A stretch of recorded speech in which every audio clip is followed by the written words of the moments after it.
And now, from deep inside Laurel Canyon, Welcome to Laurel Canyon Rock Radio. high and ready to fly, your host, Eric Brenner.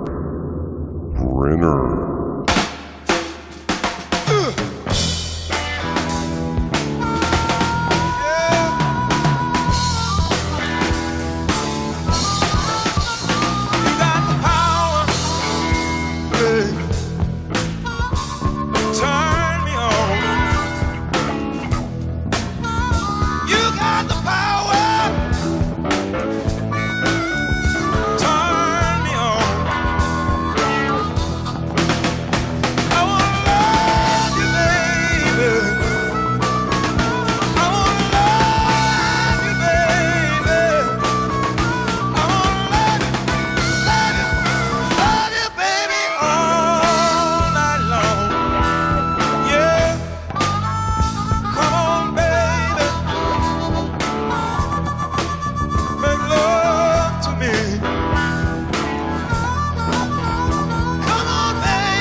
Brothers, You Got the Power to Turn Me On. New Time, New Day was the album. That was a follow-up to their smash hit Time Has Come Today. Definitively a Chambers Brothers sound there, with Willie Chambers writing that one. And, of course, as of 2016, Willie Joe and occasionally George, along with their nephew Big Jerry Warner on bass, L.A. drummer John McCracken, they reformed the Chambers Brothers and do shows here in the L.A. area, including one at the Ash Grove that I caught a while back. And now they're also talking about this show that I did miss at the Grammy Museum in downtown L.A. Rock legends, the Chambers Brothers. Laurel Canyon Rock Radio. I'm Eric Brenner, your host.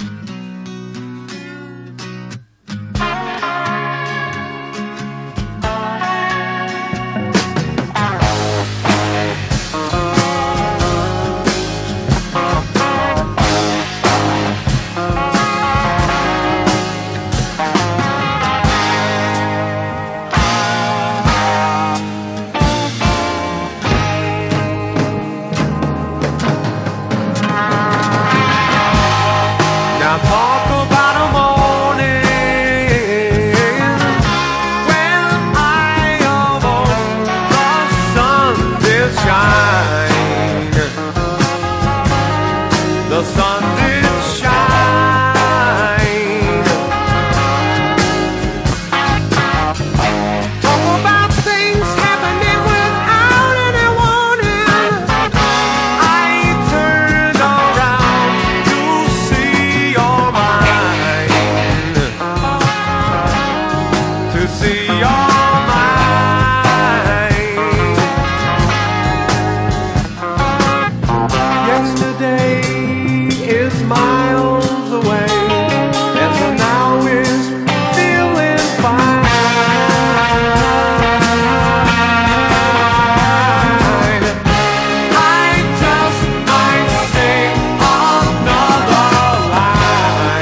say, baby, nobody's found. Nobody, I'd never be nobody's. I'd never be nobody's. I'd never be nobody's clown. Nobody's clown.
Harvey Mandel, The Snake, Baby Batter 1971, and the great Howard Wales on keys. We also heard Buzzy Linhart before that, the great Buzzy Linhart, 1971 as well, from the music album Talk About a Morning. That should have been Linhart's annuity for life, a major, major hit for him in my mind. With the possesses there, Buzzy Linhart, just a master rhythm guitar player and songwriter extraordinaire. Up there in Berkeley these days, you can check out what he's up to, going to Music Cares. That's Music Cares. Check out their page on Buzzy Linhart and give him some love. Hendrix before that, the Jimi Hendrix Experience live at the Olympia Theater in Paris, France, and 1967. We heard Hey Joe. Eric Brenner, Laurel Canyon Rock Radio.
'cause I can't take the rejection. I want to save you, I just don't believe you.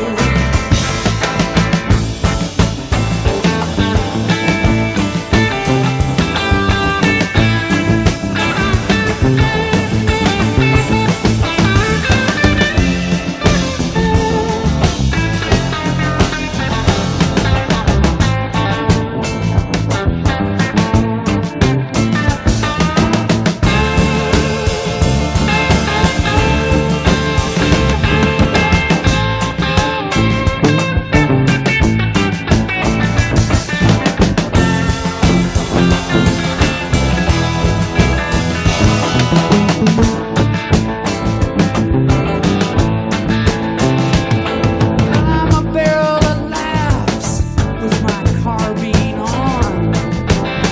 I keep 'em hopping till my ammunition's gone. But I'm still not happy. I feel like there's something wrong. I got the revolution blues. I see bloody fountains and 10 million doom buggies coming down the mountain. Well, I hear that Laurel Canyon is full of famous stars, but I hate them worse than lepers, and I'll kill them in their car.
Ain't gonna say that I'm the seventh son.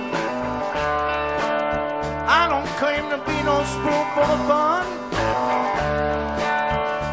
If you want a special friend, just call and I'll come.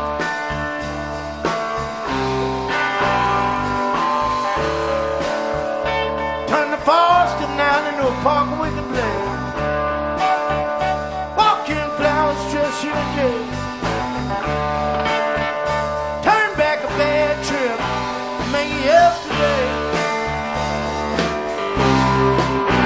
I've got a chemical body, electric brain, rebuilt mind on a guaranteed brain. Read the truth in the cracks in the wall.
around and glow like the sun.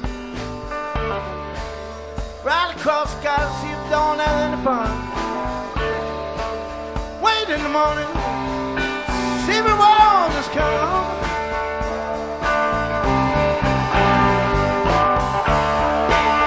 Turn the force to 9 into a park we can play. Walk your clouds just in day. Turn back the bench and make it yesterday. I've got a chemical body, electric brain.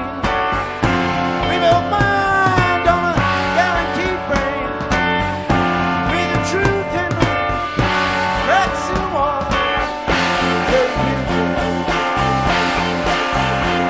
By the way, let the clouds be born. Let the clouds fall. When the clouds fall.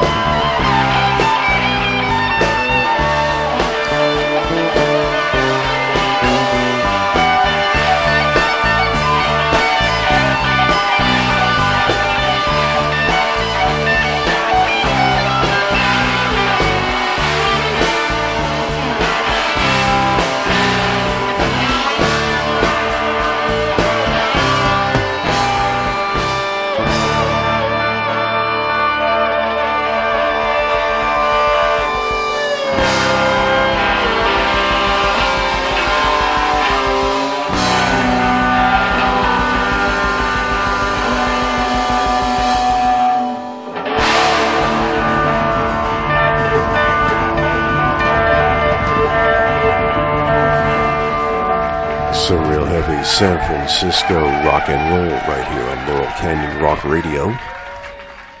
Barry the Fish Melton Band, The Saloon Years. Mojo Navigator. With the late great Spencer Dryden from the Jefferson Airplane on drums. Neil Young before that. 1975's On the Beach. We heard Revolution Blues. And we started off with the Brian Jonestown Massacre. 2005's When Jokers Attack. Right here on Laurel Canyon Rock Radio, I'm your host, Eric Brenner. And we're going to switch gears here and welcome our first guest to the show as we celebrate John Lee Hooker's 100th birthday, which what would have been his 100th birthday this week. And we have a man who formed a group with him as our special guest this week right here on the show. He later went on to back Tim Hardin at Woodstock and then became a founding member of Merle Saunders and the Rainforest Band. Let's welcome Steve Muruga Booker to Laurel Canyon Rock Radio. Steve Booker, welcome to the show. Thank you, bro. To me about Booker Does Hooker. The bass player is a very big name from Detroit. You're also possibly bringing in a rock legend to this project. We have John Sauter, who was my buddy who played with John Lee Hooker back in the day. And John and I both were asked to play with Teddy Nugent. For some reason, I didn't end up going. I ended up going with Paul Winter. And John Sauter ended up going with Teddy Nugent. But I loved playing with Nugent a whole lot. After all of this happened, I got back with John Sauter many years later, and I said, hey, let's do a blues album commemorating John Lee Hooker's 100th birthday. So we did that. So I follow you on Facebook, and I find out about Booker Does Hooker, this new group you're putting together. I call up Ted Nugent's manager. I tell him about this new group that Steve Booker's putting together, a tribute to John Lee Hooker. What happens after I call Ted Nugent's management company? The bro called me, man. Ted is my dear bro. I jammed with him when he was with the Amboy Dukes and when he was with Teddy Nugent. I actually was the one that told Lieber and Krebs that after Hendrix passed away that Teddy would be like the next Hendrix and they should get him, and they listened to me and Teddy went with them. And so here I am sitting in my Stagecourt studio in Ann Arbor, and Nugent calls me and says, hey man, let's get together over a coffee at Starbucks and see what could happen, and I told him I sure would be interested in doing an album with you, and he also claimed his interest. We didn't tie any knots yet, but he's going to be coming here, and we're going to be talking, and I look forward to doing a project to record with each other and maybe do some gigs, because we had that kind of chemistry. We always had it, and I love the Nuge.